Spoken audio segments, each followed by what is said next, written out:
मुहावरा है खरस खर खर। खर खर ये आया है खर खर से, और ये उर्दू में भी इस्तेमाल किया जाता था, और आजकल इस्तेमाल इसका कम है। इसका माना होता है लोहे का एक दंदानेदार आला जिससे घोड़े के जिस्म का मैल साफ करते हैं। खर खर। लोहे का एक दंदानेदार आला जिससे घोड़े के जिस्म का मैल साफ करते हैं। अंग्रेज़ी में इसको करी कॉम्ब कहते हैं। करी कॉम्ब। खर खर। और तर्जुमा होगा खरस खर खर, माजरत खरस खर खर, कि गधे को ये खर खर देना। अब देख लीजिए यहाँ पर जो खर खर है इस्तेमाल किया जाता है घोड़े के लिए, कि घोड़ा जो कि फुर्तीला है, तेज़ चलने वाला है, बहुत खूबसूरत नज़र आता है एक जानने वाले की नज़र में, जो कि मान लीजिए कोई सिपाही है कुछ 200-300 साल कबल, वो जब घोड़े को देखता है तो उसको उसमें खूबसूरती नज़र आती है। तो वो जो है उसको साफ़ सुथरा रखता है, इस खर खर का इस्तेमाल करता है, इस ब्रश का इस्तेमाल करता है इसको साफ़ रखने के लिए, क्योंकि वो समझता है कि जो घोड़ा है वो इस काम के, वो इस ब्रश के काबिल है, इसलिए वो इसका इस्तेमाल करता है।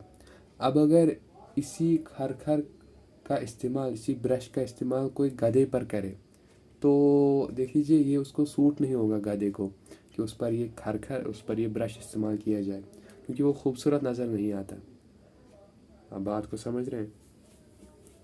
यहाँ पर जो है किताब पे मैंने देखा था, उन्होंने नीचे लिखा था एक्सप्लेनेशन में, honour given to one not worthy of it, कि गधा जो है वो खर खर के काबिल नहीं। अब उसको आपने इसका शरफ दिया है खर खर का, लेकिन वो इसका लायक नहीं। अब कहाँ इस्तेमाल कर सकते हैं? Honour given to one not worthy of it, किसी को शरफ देना इसके बावजूद कि वो उस शरफ के लायक नहीं। अब मान लीजिए कि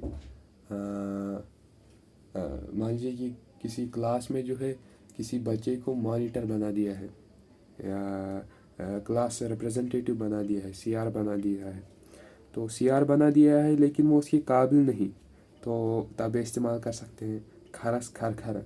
ये काबिल नहीं इस ओहदे के, ये लायक नहीं शरफ के लिए उसको दिया गया है। इसी तरीके से कोई पॉलिटिशियन बन गया है तो, लेकिन सब जानते हैं कि वो उसके लायक नहीं, आप इस्तेमाल कर सकते हैं खरस खर खर, कि ये तो गधा है, गधे को ये खरखर, ये जो खरखर है ये गधे के लायक नहीं। बात को समझ रहे हैं? खरस खर खर, गधे को खर खर देना, यानी कि किसी ऐसे को शरफ देना जो उस शरफ के काबिल या लायक नहीं।